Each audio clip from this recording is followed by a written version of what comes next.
नमस्कार दोस्तों, आज हम बात करने वाले हैं लद्दाख की। जी हाँ, लद्दाख जो कि भारत के टूरिज्म का एक बहुत ही अलग हिस्सा है और इसकी पॉपुलैरिटी दिन प्रतिदिन बढ़ती ही जा रही है। पर क्या हम जानते हैं कि लद्दाख के साथ कैसे कैसे खतरे जुड़े हैं? जी हाँ, अगर ठीक से देखें तो लद्दाख हमारे हाथ से जा भी सकता है। जुलाई 2024 की रिपोर्ट की माने तो चाइना ने पेंगोंग त्सो लेक के पास दोबारा से खुदाई शुरू कर दी है।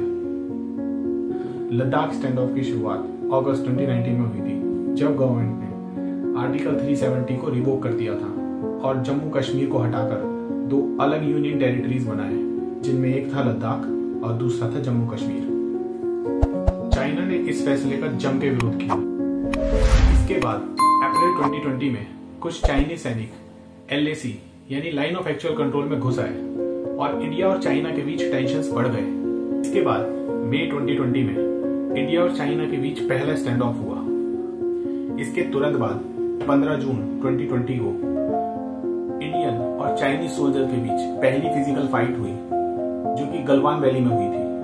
अगर देखा जाए तो पिछले 4 डेकेड्स की सबसे खतरनाक फाइट थी ये। जैसे ही ये न्यूज दिल्ली तक पहुंची कि चाइना ने इंडिया का लैंड ग्रैब कर लिया है और इंडिया ने कुछ सोल्जर्स खो भी दिए हैं और कुछ को कैप्टिव ले लिया गया है, तो इस पर PM मोदी ने एक ऑल पार्टी मीटिंग ऑर्गेनाइज की और क्लियरली कहा कि ना कोई घुसा था ना कोई घुसा है। न वहां कोई हमारी सीमा में घुस आया है, न ही कोई घुसा हुआ है,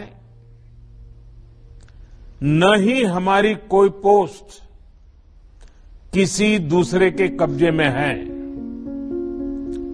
लद्दाख में हमारे 20 जाबाज शहीद हुए,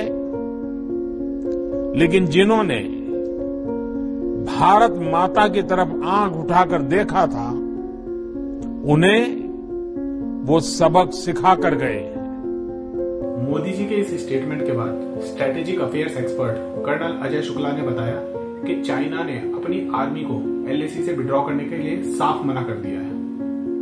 मोदी जी ने भी इसका कोई खंडन नहीं किया। इसके बाद अगस्त 2020 में भारत के सैनिकों ने लद्दाख में सदर्न बैंक के पास स्ट्रेटेजिक हाइट्स कैप्चर किया और द हिंदू ने भी बताया कि लद्दाख की 1000 स्क्वायर किलोमीटर की टेरिटरी चाइना के कब्जे में आ चुकी है। हमारी गवर्नमेंट ने इस बार भी किसी भी रिपोर्ट को डिनाई नहीं किया। फिर सितंबर 2020 में इंडिया और चाइना ने अपने फॉरेन मिनिस्टर्स की एक मीटिंग मॉस्को में ऑर्गेनाइज की, जिसका मेन एजेंडा था समझौते की बात करना, और जिसकी वजह से इंडिया और चाइना दोनों ने ही फरवरी 2021 में एक सिंक्रोनाइज्ड डिसएंगेजमेंट की शुरुआत की और दोनों ही के सोल्जर्स धीरे धीरे पीछे हटने लगे। लेकिन अप्रैल 2021 की बात करें तो चाइना ने दोबारा से अपनी आर्मी रीडिप्लॉय करके अपना इंफ्रा बनाना शुरू कर दिया और उसके 1 साल बाद हमने देखा कि वहां पर चाइना ने अपना एक ब्रिज कंस्ट्रक्ट कर लिया है। इसके बाद जनवरी 2023 में लेह SP ने रिपोर्ट किया कि इंडिया ने 65 में से 26 पेट्रोलिंग पॉइंट्स गंवा दिए हैं।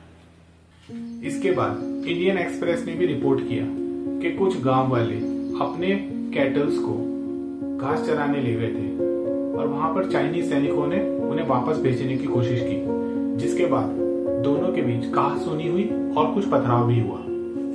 अब बात करें अमित शाह जी की, तो उन्होंने अप्रैल 2024 की इलेक्शन रैली में स्टेटमेंट दी कि चाइना इंडिया से 1 इंच जमीन भी नहीं ले पाया।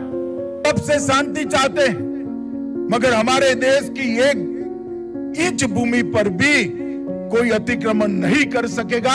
हमारी सेना और हमारी सीमा, इसके सम्मान के साथ कोई समझौता नहीं कर सकेगा। ये हमारी सरकार की नीति है, नरेंद्र मोदी सरकार की। लद्दाख स्टैंड ऑफ को रिजॉल्व करने का रास्ता बहुत ही डिफिकल्ट और अनक्लियर है। ये इश्यू सिर्फ हमारे लिए ही नहीं बल्कि इंटरनेशनल लेवल पर भी बहुत बड़ा इशू है। आने वाले समय में हमें बहुत सा इंटरनेशनल प्रेशर और पॉलिटिकल इंटरवेंशन देखने को मिल सकता है। आज भी खाली हाथ ही बैठे हैं। हमारे पास ना तो उसका कोई जवाब है और ना आगे के एक्शन आइटम्स हैं। तो मैं जानना चाहता हूं कि आपका इस मैटर पर क्या ओपिनियन है। क्या हमारी गवर्नमेंट ने जो अब तक किया सही किया? जो करने की सोच रही है तो क्या सही सोच रही है, या फिर क्या हमारी गवर्नमेंट को करना चाहिए? प्लीज कमेंट करके बताएं। Thanks for watching.